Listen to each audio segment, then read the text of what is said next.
Part 28 mini lathe rebuild. Yeah, when I was at the field trip with Dad, over at Dad, you may have seen Dad had given me this handle, which I was going to use it for the crank handle to replace. This is steel and it's got a steel bolt, and I think it might make a nice crank, and I don't think it'll be too big. I was trying to get the chrome one, but obviously I didn't. But I did point out that I need to make a bushing. So I've tried to tighten this up in the lathe a couple different ways, and trying to find true center is turning out to be a real challenge.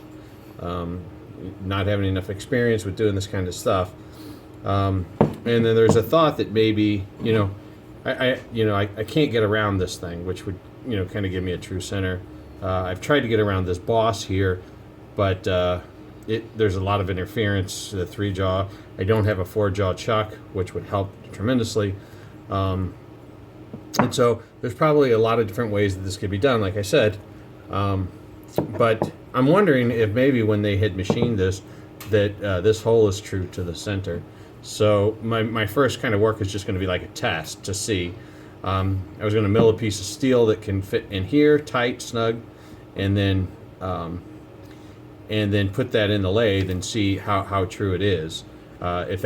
If that is close to true enough, again, I mean, this doesn't have to be precision, close is good enough, but I did want to polish this and try to make it shiny and stuff.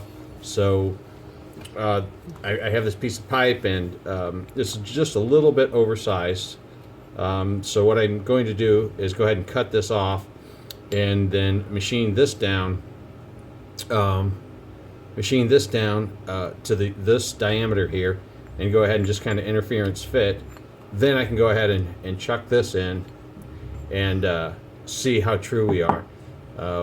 Quick thing is, if you look at the outside of this, I think you can kind of see it here, that this bulges out. So I can't really put the chuck here and get it true. And I have tried a couple different times, but it does not seem to be true. So I'm going to build the bushing, but first, to see if I can find the absolute center, I'm going to go ahead and cut this. This is just kind of like a discovery stuff. So anyway, we've got the lathe together, enough to do some cutting. Not everything's perfect on it, but this is going to be the first operation working on itself to try to get this handle installed. All right, so stay tuned. We'll get set up, and I'll show you what we're going to do. All right, so first thing I'm going to do is cut this off. I've described this table before and the modifications that I've made. I have not found the link yet, but just kind of show you how this screw will tighten up against the other side of the plate. This is really a shortcoming of the the design in the first place, but now I've got tension here and tension here, so we'll be in good shape. I'm just going to go ahead and cut this off so that when I true up the inside of the pipe here, I'm not going against some threads. I may not need to do it, but I'm just going to do it. So we'll go ahead and cut this piece of pipe off, and then we'll put it in the lathe and start machining it down to meet the inside diameter of the hand wheel.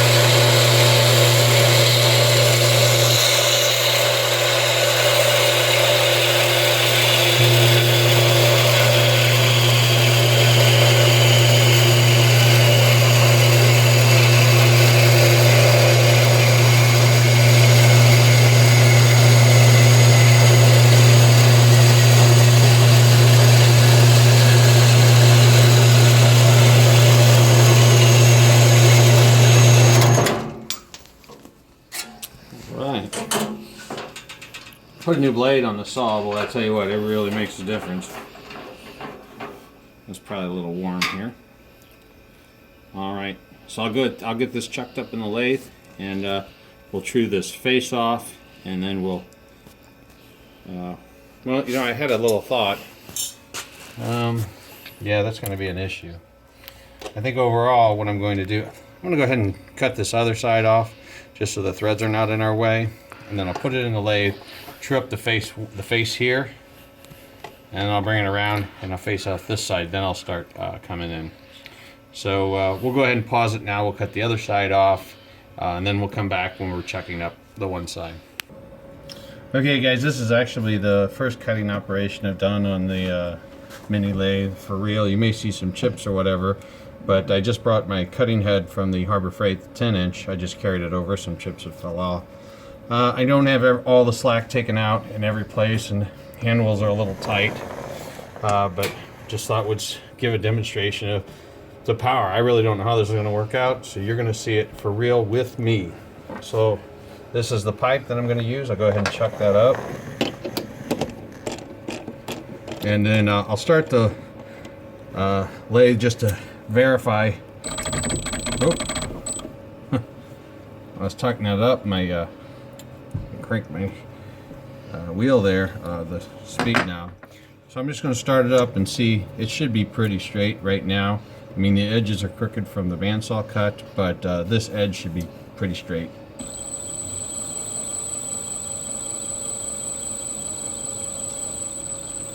So just looking at it, I think that's good enough. I mean, it's not perfect, but that could be just irregularities on the pipe. I'm going to go ahead and straighten the face out. That'll be my first operation.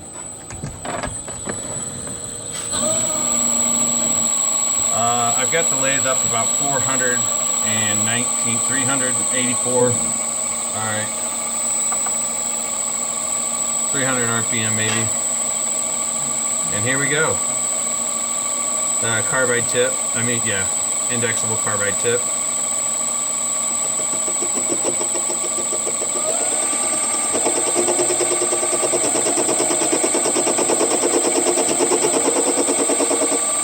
One thing I do, Carl, is I have this on high. I'm going to go ahead and take it down to low. That's reverse. It doesn't cut that way.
Alright, so I got that face.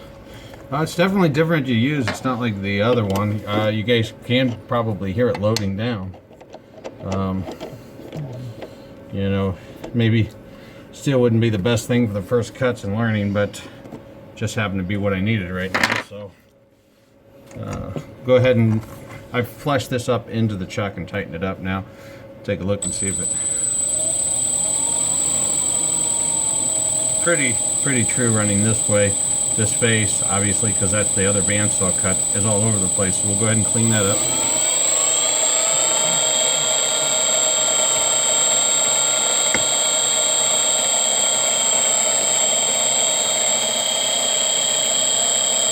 One thing I'm noticing here is my cutting tool is really low, so there's something different between, because this is just the cutting head off my other one, but obviously there's a height difference which I wasn't expecting.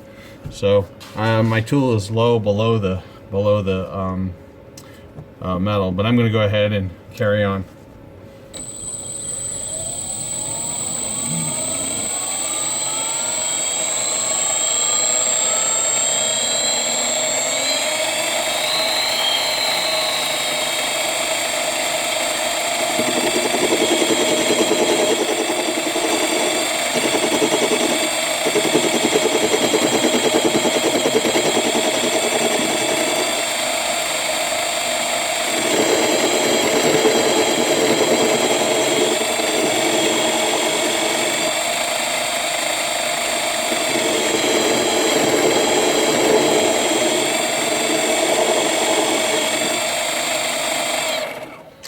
Alright, so I got that faced off pretty good.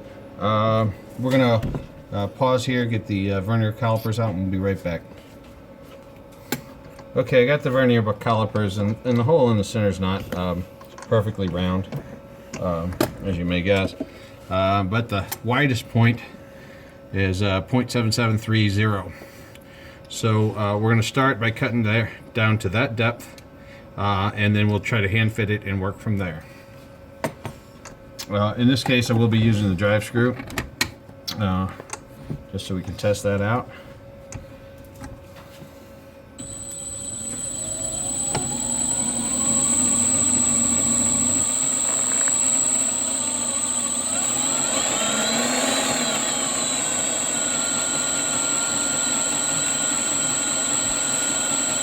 And we'll take this cut in just a little bit before the chuck.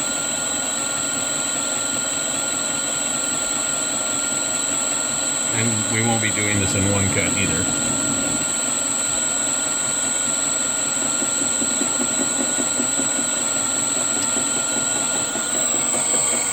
I did put a washer underneath to get the cutter up closer to dead center. It's still just a tad low.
That, did you?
Alright, so I got this a little bit below 77, and I got a little bit of kind of a taper, and we'll try to see how this goes. Where the pins come in and everything. Let's see here. Hold on for 1 second. I'm going to use the fine-tuning tool to get this on here. A little bit of interference fit. So now we're just going to start the start it up and see how true this is. See if it's way off or not.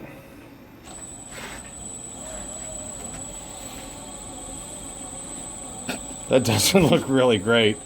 Again, I said this was just discovery work, so I think what we'll do is just call the demo of the lathe here, and then we'll come back and rethink this and do another video.